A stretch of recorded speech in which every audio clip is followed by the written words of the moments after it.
Imagine moving into what's supposed to be your dream neighborhood. White picket fences, tree-lined streets, friendly smiles, the perfect place to start over with your blind teenage son after a devastating accident. But just 2 weeks in, the HOA drops a $750 fine on your doorstep and demands you get rid of his guide dog. Yes, his guide dog. That was just the beginning. What follows is a jaw-dropping descent into surveillance, harassment, and a campaign of cruelty orchestrated by a power-hungry HOA president who doesn't just enforce the rules, she weaponizes them. Hidden meetings, forged complaints, police called to your front yard with sirens blaring, all to take away your son's only connection to independence. But here's what they didn't know. You're a federal judge. And you've spent your career dismantling injustice like this from the bench. What happens next? One of the most dramatic reversals of power you'll ever hear, and it all unfolded in a seemingly peaceful suburban cul-de-sac. If you think HOA drama can't get dark, emotional, and deeply real, think again. Hit subscribe and join us on Real HOA Drama for this unbelievable true story that proves justice doesn't just live in courtrooms. Sometimes, it lives right next door. You'd think after 20 years of handing down justice from a federal bench, I'd be used to people's pettiness. I've seen con artists in three-piece suits and liars with diplomas from Ivy League schools. But nothing, and I mean nothing, prepared me for a pastel-colored neighborhood with picket fences, manicured lawns, and a homeowners association straight out of a dystopian novel. My name is Samuel Carter, federal judge by day, widowed father by night. My son, Ethan, is 16. A bright, witty kid with a laugh like sunlight. He used to play baseball, loved hiking trails, and could demolish a stack of pancakes faster than I could pour syrup. But that was before the accident. One rainy night, a distracted driver, a flash of headlights, and everything changed. I walked away with a broken arm. Ethan lost his sight. Try explaining to a teenager that he'll never see again. That the sky he once painted in art class will now live only in memory. That independence, something he held so dearly, is suddenly a foreign land. Enter Cooper, a golden retriever with the discipline of a Navy SEAL and the heart of a teddy bear. That dog wasn't a pet. He was a lifeline. A bridge. A miracle wrapped in golden fur.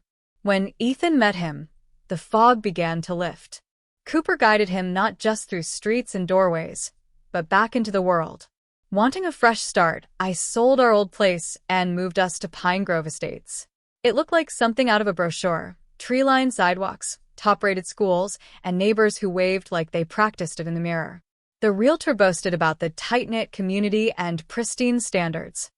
I should have known then. Anything that perfect usually comes with fine print, and a power-hungry HOA president named Margaret Wilson. We'd only been there 2 weeks. Ethan, finally gaining confidence, took Cooper on short walks around the block. I remember watching them from the porch. My son with his hand on Cooper's harness, his steps tentative but growing stronger. I felt hopeful. Like maybe, just maybe, we were finding our rhythm again. Then came the letter. No envelope. No return address. Just a single sheet of smug bureaucracy slipped under our door, like a threat in a mafia movie. Violation. Unauthorized animal on premises. Fine, $750. Immediate removal required. I read it 3 times, thinking it had to be a mistake. Surely someone misunderstood. This was a service dog, clearly marked, fully certified. Cooper wore his vest like a uniform and carried ID tags more official than some of my junior clerks. But it wasn't a mistake. It was a message. The next morning, I reached out to the HOA. No one returned my call. That evening, a second notice appeared, this time in bold red font. Failure to comply may result in legal proceedings. Welcome to Pine Grove Estates, where your lawn better be green, your fence no taller than 4 feet, and your blind son's service animal? Unwelcome. I glanced at Ethan, who was sitting on the couch, fingers brushing across Cooper's soft ears, a small smile on his lips. He hadn't heard yet. And I swore right then and there, no one was taking Cooper from him. Not this HOA. Not their rules. Not Margaret Wilson and her army of petty enforcers. I'd spent 2 decades upholding the law. I knew exactly what it said about the Americans with Disabilities Act. They had no idea who they were messing with. I showed up to the HOA meeting armed, not with fury, but with federal documents, laminated certifications, and a copy of the ADA that had more highlights than a teenage girl's diary. Cooper's file was thicker than most criminal cases I'd tried, including copies of his service animal registry, medical records, even a letter from the hospital explaining Ethan's condition. I wasn't there to start a war. I was there to end a misunderstanding. Or so I thought. We sat in a low-ceiling clubhouse that smelled like potpourri and passive aggression. The HOA board looked like they'd just come from a Jade Crew catalog. Cardigans, forced smiles, judgment in their eyes. At the center of the semicircle sat Margaret Wilson, Queen of the Coven. "Let's begin," she chirped, tapping a clipboard like a gavel. "We're here to address a concern regarding a non-compliant animal on Mr. Carter's property." I laid out the paperwork carefully, like I was presenting evidence in court. Cooper is a licensed, ADA-protected service dog. He provides critical mobility assistance to my son, Ethan, who lost his sight in a traumatic car accident last year. Margaret gave the folder a lazy glance, then slid it back across the table with her French manicured talons. "I'm afraid your situation doesn't exempt you from our covenant," she said, voice smooth as poisoned honey. I noticed how she didn't look at me when she said it. She looked at Ethan, who sat quietly beside me, his hand resting on Cooper's back, lips tight with unease. "There are," Margaret continued, leaning in, "certain standards we maintain in Pine Grove. Some residents find certain disabilities unsettling. The visibility of it all." She wrinkled her nose, like she'd just smelled something off-brand. I sat still. Not because I was calm, but because I had trained myself for this moment. Decades on the bench had taught me the power of restraint. Rage doesn't win battles.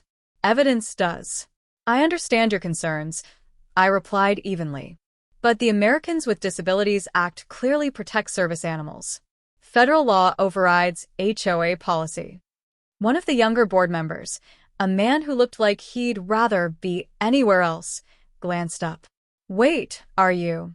But Margaret silenced him with a single look. "Your profession doesn't grant you special privileges here," she snapped. "This isn't your courtroom." And then she dropped the line that still echoes in my ears. "There are plenty of appropriate communities for people with special needs. Perhaps Pine Grove isn't the right fit." Ethan flinched beside me. His fingers curled slightly into Cooper's fur. I didn't respond. Not directly. Instead, I reached into my briefcase, clicked a discreet button, and checked the red light on my recorder. Every word, every insult, every carefully veiled piece of discrimination, it was all being documented. When the meeting adjourned, we walked back to the car in silence. Ethan didn't speak until we reached the driveway. "Why do they hate Cooper?" he asked quietly. I didn't have the heart to tell him the truth. They didn't hate Cooper. They hated the reminder that Ethan, my son, didn't fit their picture-perfect postcard of suburbia. And that's when I realized, this wasn't just about a dog. It was about who they thought deserved to belong. And they were about to learn how wrong they were. It started with the cameras, not the kind you notice right away, no. These were tucked into decorative porch lights, nestled under eaves, disguised as baby monitors on windowsills. At first, I thought the neighborhood had just taken a sudden interest in home security. Maybe someone's lawn flamingos had gone missing. Maybe raccoons were getting bold. But then I noticed something strange. Every new camera pointed in the same direction. Our house. I'm not paranoid. I've put away men who were. But when the third neighbor in a week installed a motion sensor floodlight aimed squarely at our front door and then suddenly started testing every time Ethan and Cooper stepped outside, it didn't take a law degree to figure out what was happening. We weren't being protected. We were being watched. It wasn't just the surveillance. It was the phones too. Neighbors holding them up whenever Ethan walked past with Cooper, pretending to text or check the weather while sneakily recording videos. The look on their faces said it all. Suspicion. Disgust. Fear, maybe. Not of Ethan. Not of Cooper. But of difference. One afternoon, I caught our neighbor Laura Jensen watering her already soaked begonias while Ethan passed by. She had once brought over cookies, asked about Cooper's training, even offered to help us settle in. That day, she didn't even wave. Her face was blank, turned just slightly away. I raised a hand. She flinched like I'd thrown something. Ethan noticed too. "Did I do something wrong?" he asked later, sitting on the porch swing with Cooper curled at his feet. "No," I said. "You just reminded them they're not as kind as they thought." The next blow came fast. It was a sweltering Saturday, the kind where the air feels like soup and the only refuge is the neighborhood pool. Ethan, finally feeling brave enough, asked to go. I drove him over, Cooper trotting faithfully beside him, vest zipped up tight, tags polished. 15 minutes later, my phone rang. "Dad, they told me to leave," Ethan whispered. I was there in 5. Margaret herself stood at the pool gate, arms crossed, a laminated rulebook in one hand, and a forced smile on her lips. For safety reasons, minors with special needs must be accompanied by a parent at all times, she declared loudly, loud enough for the pool crowd to hear. "It's just protocol." Cooper stood silently beside Ethan, calm as ever. Not barking. Not straying. Just existing. Just being helpful. "That rule doesn't exist," I said, scanning the posted sign. "There's no clause about special needs, no mention of service animals." Margaret tilted her head like a disappointed teacher. "We've recently added a few guidelines to protect our community." I could see Ethan's face fall, not in anger, but something worse. Shame. We walked back to the car. He didn't say a word. That night, Laura knocked on our door. She looked like someone who'd been keeping a secret too long. "I'm sorry," she blurted, eyes glassy. "Margaret threatened to fine me. Said if I spoke to you or your son again, I'd be in violation of the Community Harmony Clause." I stared at her. "Harmony," I repeated. "That what we're calling it now?" She nodded, ashamed. I was scared. So was I. But not for me. I was scared for Ethan. For what it does to a teenager, to be made to feel like a threat in your own neighborhood. To learn that kindness can evaporate when pressure is applied. But I wasn't just a father. I was a federal judge. And I knew how to deal with bullies who wore pearls and power suits instead of ski masks. They wanted to isolate us. They were about to find out what happens when you back a man into a corner, with a recorder, a legal education, and a reason to fight. I always knew Margaret Wilson wasn't just a busybody with too much time and a label maker fetish. There was something colder in her eyes. Strategic. Calculated. She didn't just want peace and quiet in her little kingdom, she wanted control. And where there's a thirst for control in a neighborhood like Pine Grove Estates, there's usually money involved. Turns out I was right. It started when I stumbled across a line in the HOA newsletter about a recently vacated property. The house in question had belonged to the Thompsons, an elderly couple with a wheelchair ramp, a decorative wind chime collection, and a grown daughter with Down syndrome who lived with them. Sweet folks. Never bothered a soul. But a month after we moved in, they were gone. No farewell barbecue. No for sale sign. Just gone. Then I noticed it again. The Hernandezes, a young bilingual couple with a rambunctious toddler and a penchant for backyard fiestas, suddenly out. Followed by Mrs. Patel, who had proudly displayed her Diwali decorations each year like clockwork. All gone within a span of 4 months. 3 homes. 3 very different families.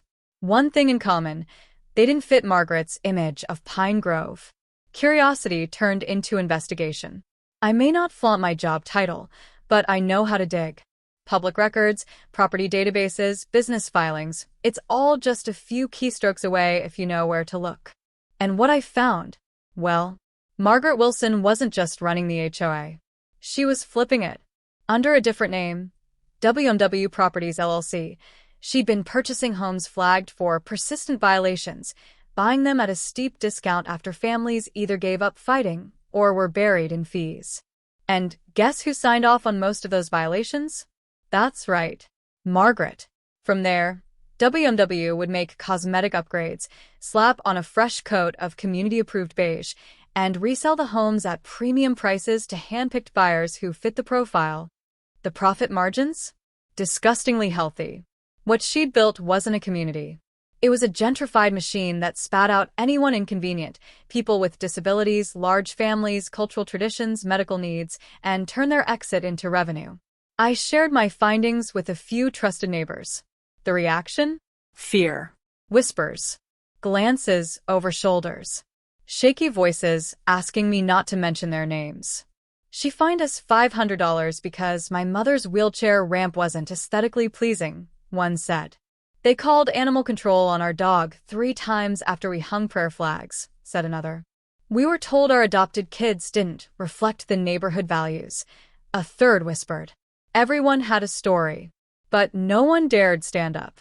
Why? Because Margaret didn't just profit off removals, she weaponized the HOA like a personal army. Infractions appeared out of thin air. Lawns suddenly too wild. Door colors non-compliant. Fines stacked until the pressure to sell became suffocating. They all knew it was happening. And yet silence. Because in Pine Grove, raising your voice didn't just get you fined. It got you targeted. Margaret had created a system where fear wasn't a side effect. It was the strategy. But she underestimated one thing. Fear only works when people feel alone. And I was about to make sure nobody else in this neighborhood ever felt alone again. Because when the engine of greed starts grinding up decent families for profit, it's only a matter of time before someone throws a wrench in the gears. That wrench? Was me. I always thought betrayal came with thunder. Raised voices. Slammed doors. Dramatic exits and finger-pointing. Turns out, in Pine Grove Estates, betrayal shows up in a whisper. And it always starts with someone who used to bring you cookies. Laura Jensen had been one of the first people to welcome us when we moved in. Banana bread in a floral dish, warm smile, and the kind of small talk that felt practiced but polite. She even knelt down to scratch Cooper behind the ears, asked Ethan about his school plans, complimented the landscaping I didn't plant. So when she stopped waving, Stop speaking. started disappearing into her house the moment we stepped outside, I knew something had changed. What I didn't know was how deep it ran. It was a Thursday evening when she rang the doorbell. I opened the door to find her standing there, wringing her hands like she was trying to squeeze the guilt out. "Can I talk to you?" she asked. We sat on the porch. Cooper lay at Ethan's feet, sensing the tension in the air. Laura stared at the floor for a long moment before speaking. I didn't want to," she said. But Margaret said if I didn't file the complaint, she'd fine us for noncompliance. Said our mailbox was too short. That our porch light was a safety hazard. I didn't interrupt. Just let her talk. She gave me the form, she continued, voice cracking. Told me to say Cooper barked at my daughter. That he scared her. I looked over at Cooper, who at that moment was gently snoring. I didn't even know what I was signing. Just wanted her off my back. Her eyes finally met mine. "I'm sorry, Judge Carter. I didn't know she'd go this far." I nodded once. "You're not the only one." Because less than 48 hours earlier, I'd received an anonymous email from what claimed to be a former HOA employee. No subject line. No signature. Just a burner address and a single PDF attachment titled, "Internal Minutes, Executive HOA Session Private." I clicked. What I found made my blood run cold. The document outlined a special closed-door meeting between Margaret and 3 board members. The topic? Mitigation of high-risk households with long-term disruptive potential. Translation: get rid of people who didn't fit. The notes detailed a target list of problem homes, mine included. Next to our names, someone had written, service animal visible, minor disability, high visibility, potential to decrease buyer confidence. Another line, recommend escalation of policy enforcement until voluntary relocation occurs. Use community pressure. Explore code violations. Encourage reporting from nearby residents. See Jensen L. I stared at that last part for a long time. It wasn't just betrayal. It was a playbook. They weren't just watching us. They were coordinating. A systematic plan to make life so difficult, so uncomfortable, that families like mine would pack up and leave voluntarily, giving Margaret another chance to flip the property and keep the cycle rolling. I forwarded the email to 3 secure drives. Printed hard copies. Logged timestamps. I knew what I had. evidence, motive, conspiracy. But more importantly, I now knew this wasn't just about my son, or Cooper, or me. It was about every family who had ever been quietly pushed out of this neighborhood, while everyone else looked the other way. Laura stood to leave. "I understand if you hate me," she said softly. "I didn't. I just felt tired." "You had a choice," I replied. "But now you've got another one. What are you going to do with it?" Because it wasn't enough to whisper apologies in the dark anymore. It was time to bring this whole damn thing into the light. The silence in our house that morning was different. Not the usual kind, the peaceful, coffee-sipping kind that comes with dew on the lawn and birdsong on the porch. No. This was the heavy kind, the kind that hums in your bones, the kind that tells you something is wrong before anyone says a word. I found Ethan sitting at the kitchen table, dressed, backpack on, fingers tapping nervously along the hem of his hoodie. "Where's Cooper?" I asked. He didn't look up. "I'm walking to school alone today." My chest tightened. Why? "Because if they see him again, they'll try to take him," he said quietly. "I don't want you to have to fight them again. It's just a few blocks, Dad. I can handle it." It was the first time in months he'd said something that sounded like confidence. But the way his jaw clenched, the way his hand trembled against the table, it wasn't confidence. It was fear dressed in bravery. I tried to stop him. Really, I did. But Ethan was 16, and stubbornness is hereditary. He insisted he was fine, that he knew the route, that the sidewalks were clear. And then he stepped out into a world that couldn't see how vulnerable he was. And I, like a fool, let him. It happened just 15 minutes later. I was in the living room, sorting through a pile of HOA letters, each one more absurd than the last, when I heard the screech. Rubber on asphalt. A horn blaring. A voice shouting a name. My son's name. I was out the door before I even registered it. Sprinting down the block, tie flapping, shoes untied, heart pounding so hard it nearly drowned out the rest.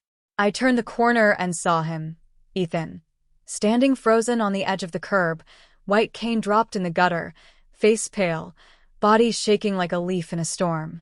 A delivery truck had swerved to avoid him, barely missing by inches. The driver was yelling out the window, but I couldn't hear him. I only saw my son, his hands searching blindly for something that wasn't there. Cooper. But Cooper wasn't there.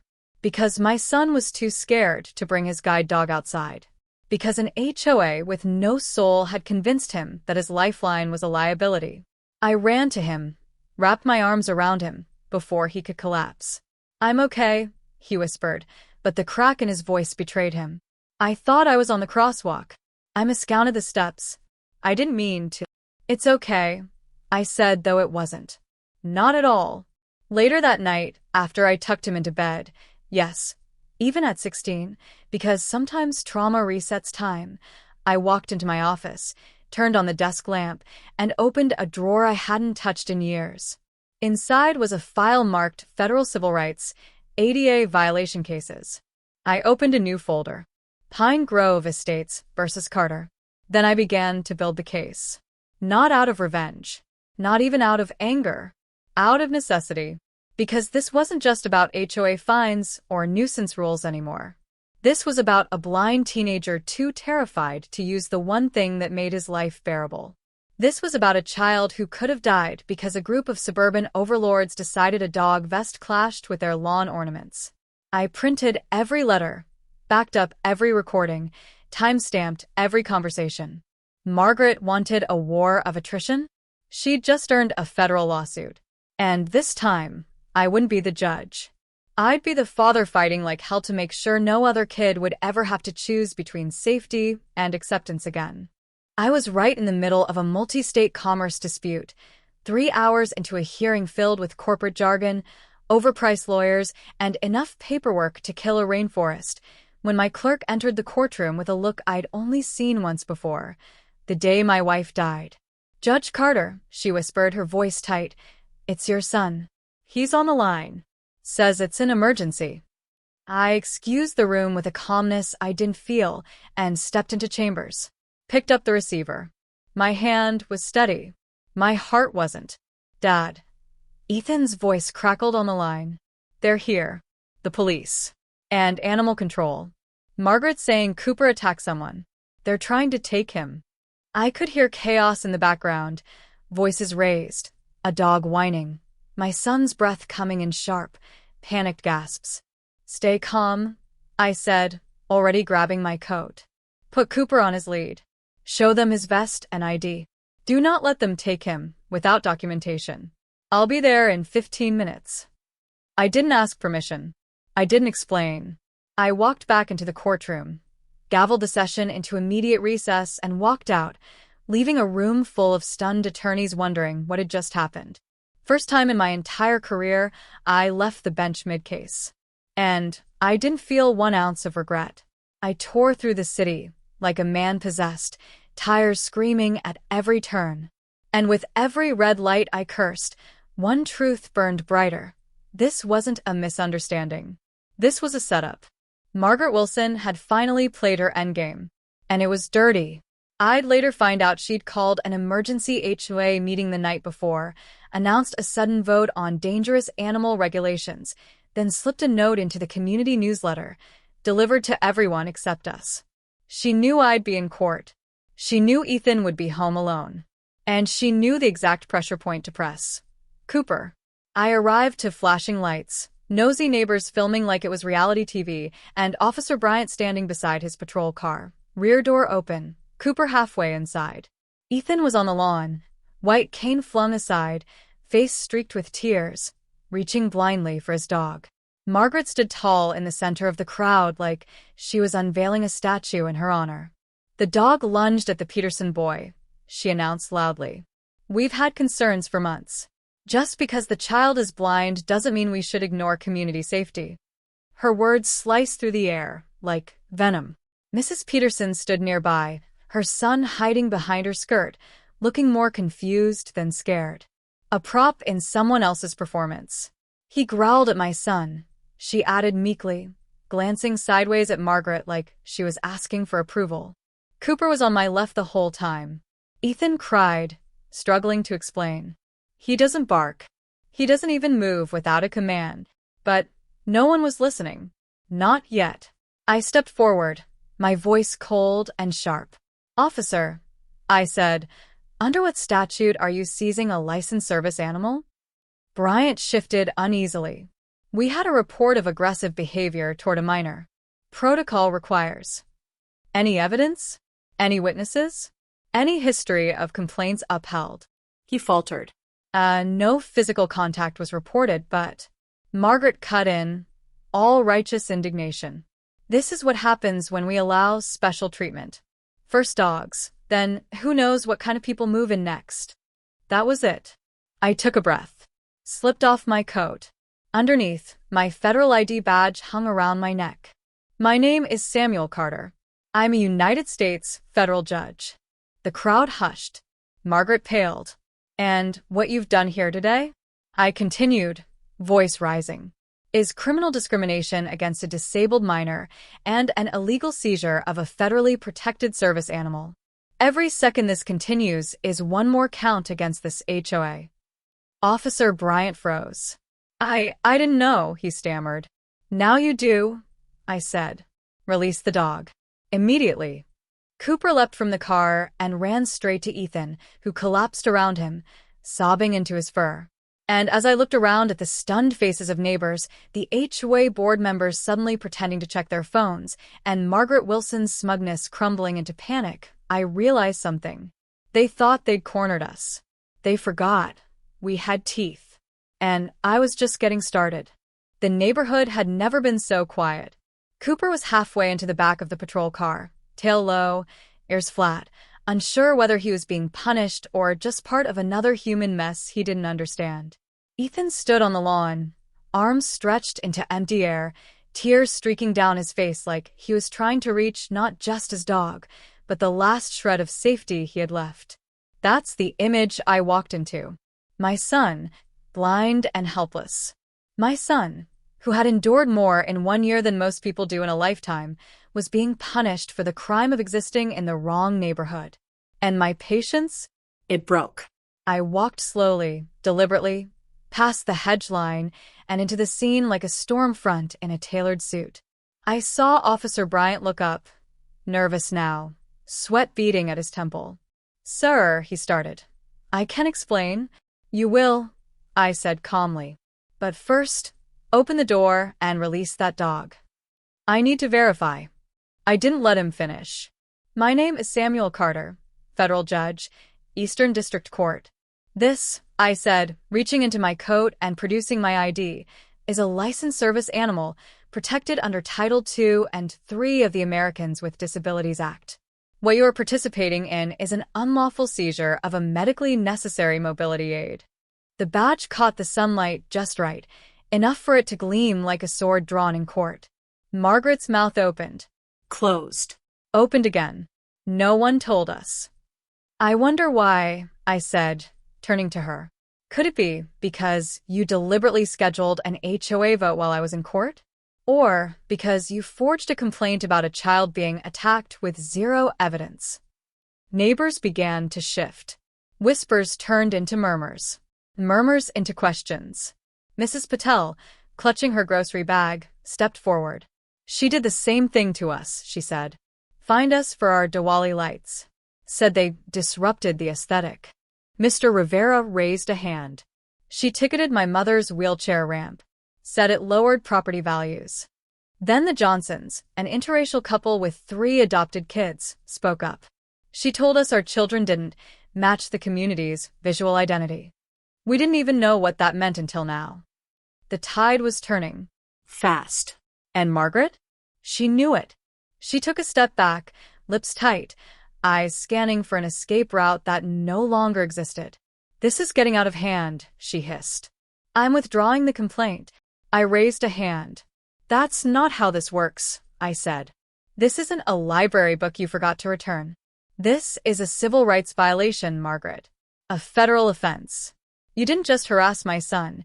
You built an entire system to push out families you didn't approve of." She tried to speak, but now even Officer Bryant had stepped away from her, placing himself clearly on the other side of a line.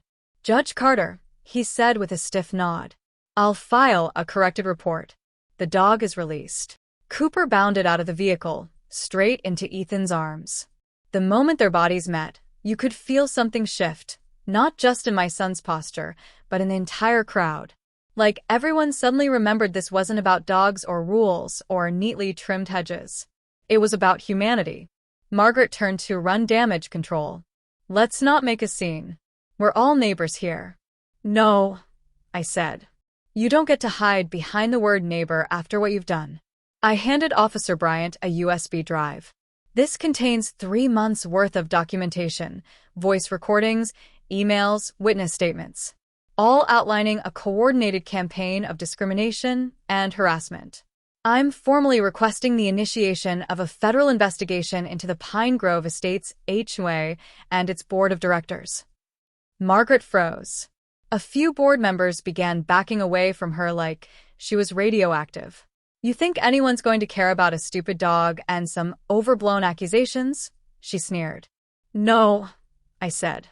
"But they'll care about civil rights violations, about false police reports, about fraudulent HOA practices tied to your real estate company." Her eyes widened.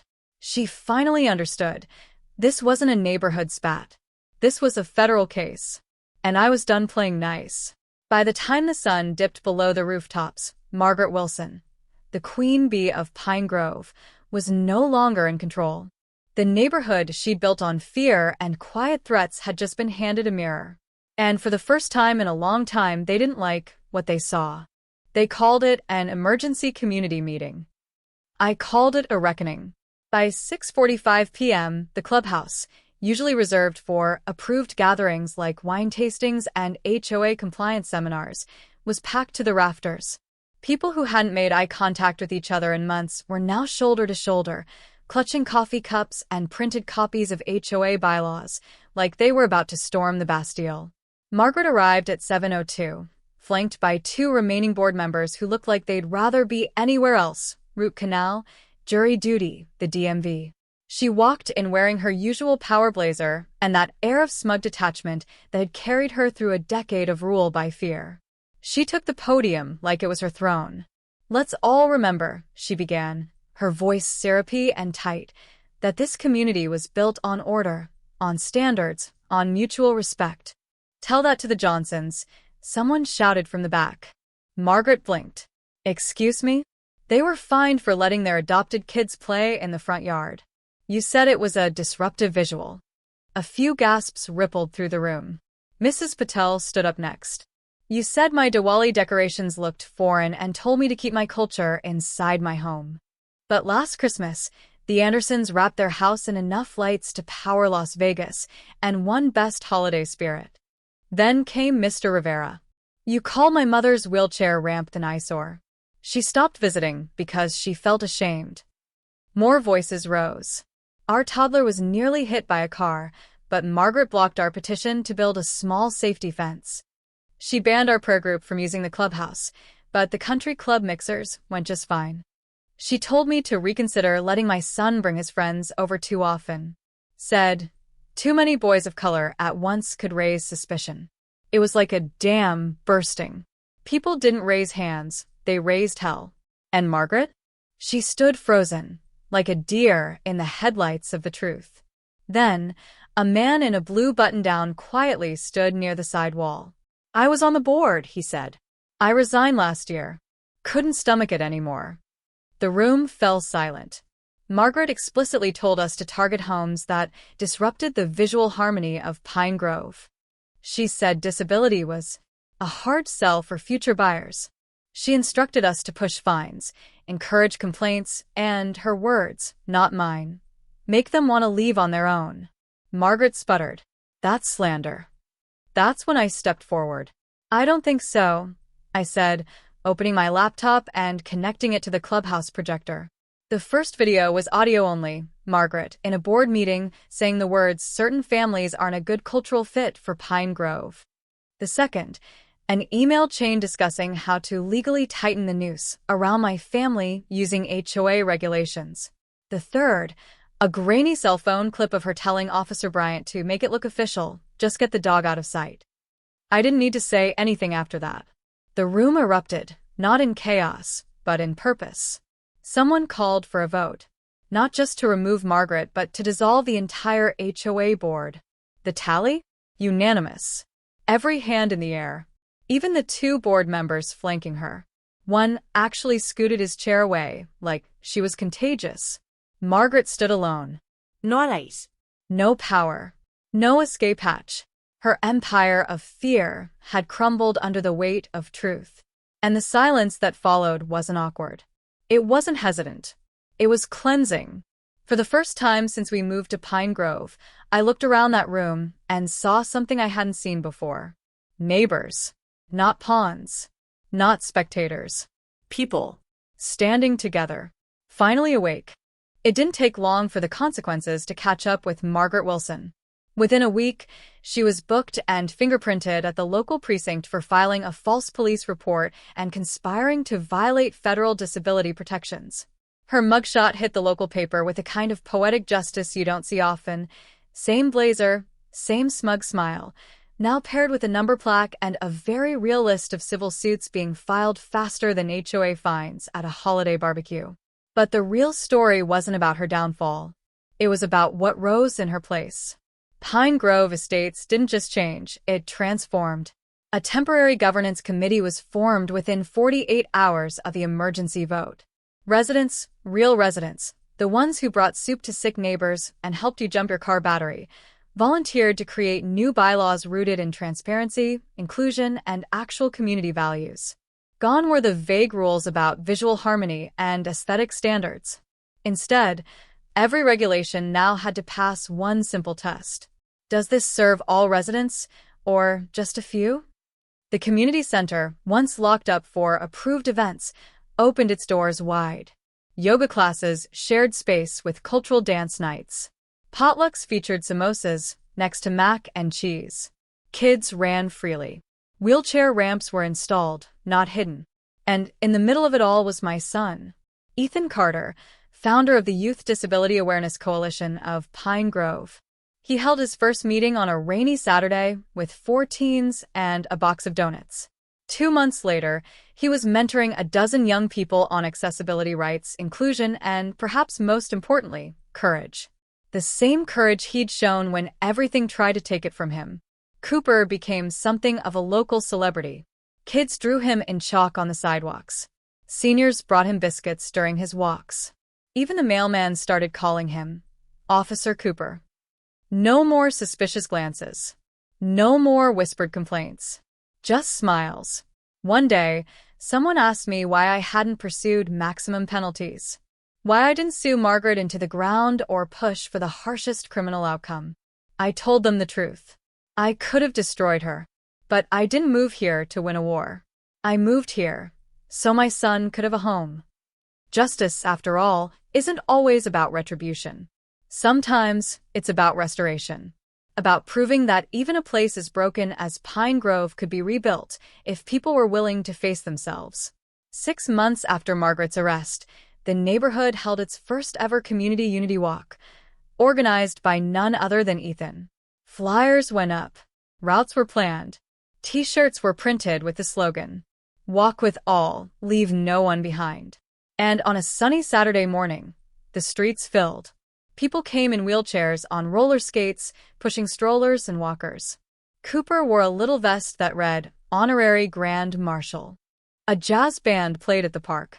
Kids painted signs that said, "Inclusion is power," and "Love sees all." Ethan led the walk, cane in one hand, Cooper's harness in the other, chin high. And this time, he wasn't walking alone. The entire neighborhood walked beside him.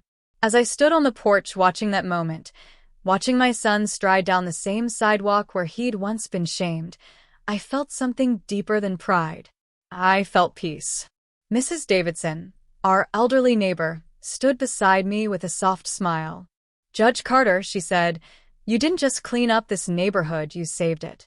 I looked out at the sea of people, neighbors who'd once turned away, now cheering, waving, finally seeing each other. "Please," I said with a smile, "it's just Sam now." Because titles come and go. Power shifts. HOA boards rise and fall. But justice that heals, the kind born from compassion, truth, and stubborn, relentless love, that lasts forever.